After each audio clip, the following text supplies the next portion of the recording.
You know, it's going to be the first woman president. And that's incredibly exciting. And, you know, she's Indian, she's black, she's everything. You can be more than one thing. It's incredible. You know, I'm Jewish and Irish. I wish I was black. Every white Jewish guy wishes he was black. You went full retard, man.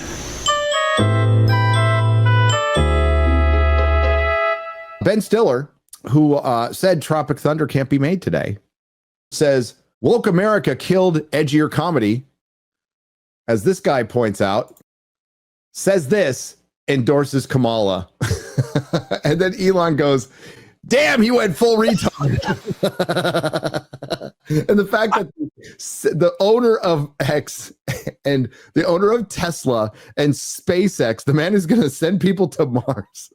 Yeah. This shit is so fucking good for humanity. You don't even know how beautiful this is. And this is the world healing.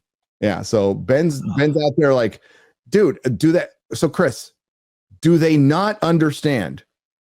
Because I know people, I talk to people who don't like Trump, but absolutely hate what's going on in Hollywood. And they don't see the correlation. They don't. Yeah. Now you don't have to love Trump, but the fact that you hate what's going on in Hollywood and you hate Trump does not line up at all. Right. Or you don't understand. You don't understand what put him in the White House with a majority. You don't understand why he got, I mean, basically it's a bunch of ex-Democrats. It's a bunch of fucking ex-Democrats who went to the Republican Party. Yeah, like you're not understanding culturally what's going on. And the fact that like we have to say it out loud is absolutely ridiculous. Like you're in culture in Hollywood. I think as an actor, it should be your job to pay attention to what's going on culturally for trends.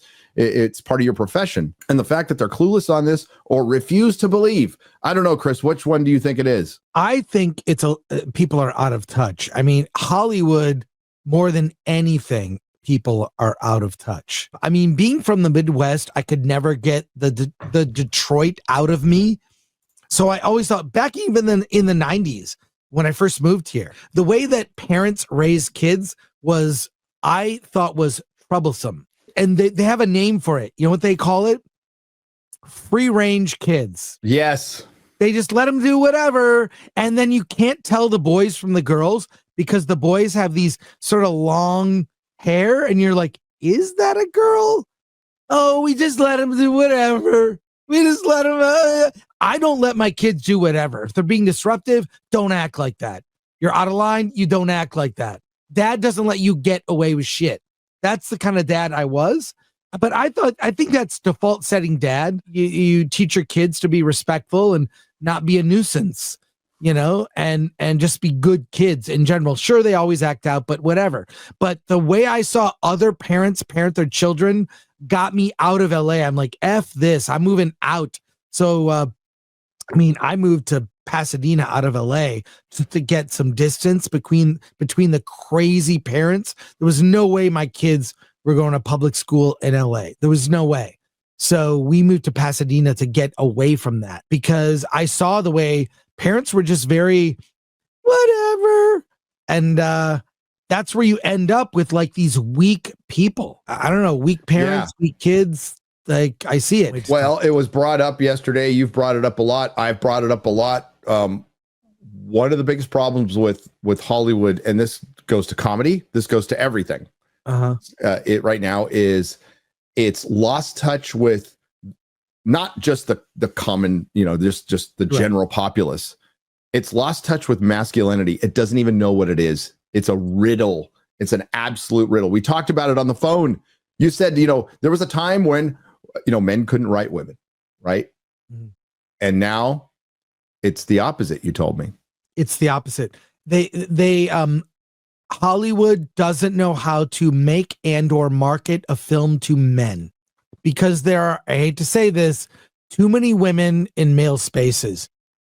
When you look at the first Star Wars, yes, women worked on Star Wars and contributed to. Marsha Lucas was a huge contribution, but it was mostly men who made that movie. Let's say you and I start a cosmetic company.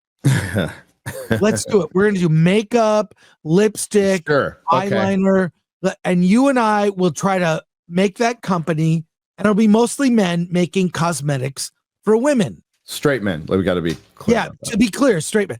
we would do a terrible job. We would suck at it. Mhm. Conversely, women trying to make a thing for men, they don't know what men want. And I think even more the divide is, and I will say this, it used to be men would be like, oh, I don't understand women. I don't get them. This was a long time ago. Yeah. Now, women, it's the opposite. Women don't understand men. They don't get it. And worse, they don't care to. They don't care let me to. tell you what. Let me tell you why. I see a lot of indie movies that come in to Film Threat, a lot. And we talk about the better ones, the ones that get wide releases, the ones worth seeing. There's a little animated movie from, is it Latvia? I forget. Anyways, it's called Flow, about a cat. Really cool little animated movie, 85 minutes, very good. We talk about the ones that are good. I see a lot of bad ones. The one thing I noticed is very consistent. Women filmmakers and directors, and this is going to sound very sexist, I don't care. They have not only no empathy for male characters in their films, they have disdain. Mhm. That has settled in, and you can feel it in the work.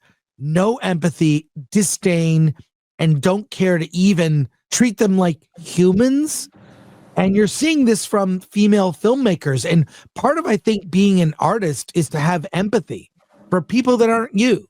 If you're writing fiction, you have to have empathy for your characters. Even if they're, evil characters, you kind of see where they're coming from. Evil characters don't think they're evil. They have a different agenda, whatever. I'll give you two examples of women written correctly where it subtly or not so subtly shows that they don't have disdain for men.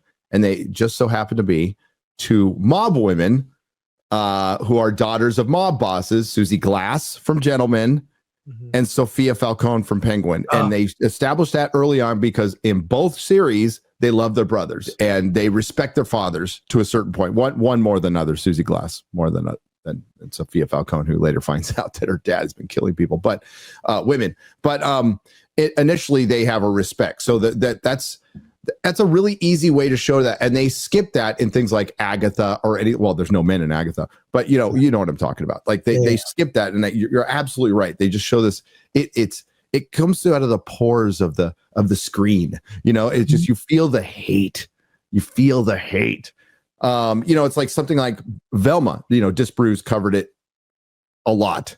But Velma had just a disdain for the audience, men, and the source material. And you can just feel it pouring out of the screen. Same thing with the Rings of Power. There's a disdain there for Tolkien. There's a disdain there for the fandom. You can feel it. The fact of the matter is, I rarely see women written better than like Joss Whedon wrote them these days. Hate to say. Truth is truth. They need to crack that if they want to have more women in male franchise. Now, yes, it is possible, but with all writers, you have to have talent, and there's just so much. There's a finite amount of talented people out there. You can't just say, "I'm a writer. I've done this thing, and I've worked with Vince Gilligan, so now pluck me for this role." Sports analogy. It's like taking Bill Belichick's offensive coordinator and expecting him to be Bill Belichick, and they usually just fucking suck. That's the same thing. You pluck from where you can, but you got to realize that Jessica Gao wrote for Silicon Valley, an all-timer great show. When she's on her own, she sucks. Well, yeah, it is a writing room, right? So yes. I'm certain that other people contributed to that, or she had help. It's very likely. From Mike Judge. So, like one of the goats. So that's the problem.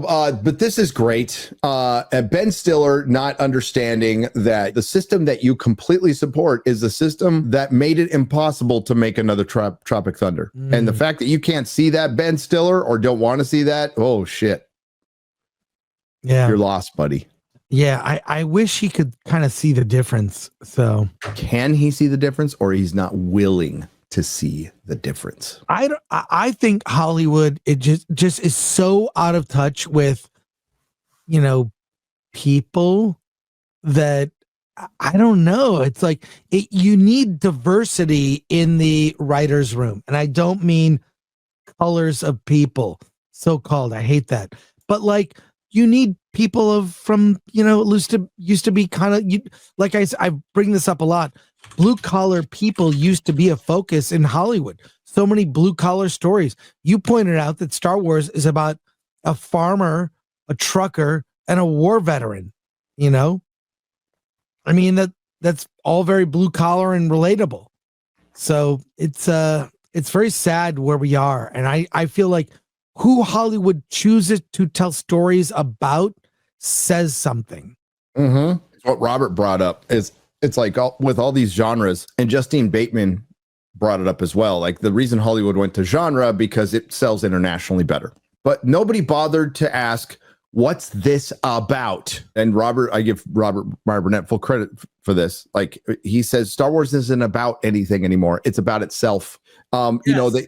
The biggest failure of the Rings of Power is you brought in people who can speak Elvish and can read the stuff, can read the lore, and probably read this hell out of the Silmarillion and didn't understand any of it, or don't know how to interpret it on screen, or don't know how to tell. Whatever it is, they failed. By the way, no season 3 announcement yet today for Rings of Power. Oh, they're thinking about it. Like if it looks like a duck and quacks like a duck, it's a fucking duck. The reason they haven't announced, which I still eventually think they will, but the reason they haven't announced it because they're really thinking about it. They're probably getting ready to reduce, at the very least, reduce some budgets, reduce some episode counts, and possibly reduce the 5-season commitment.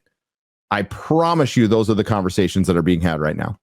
Because there's no way this thing it is bleeding money for Amazon, and Amazon's got all the money in the world, but each department has to be profitable, and this department can't be a drag on the system, and it can't be embarrassing for the company, which is what it is. Nerdrotic.com. Please subscribe.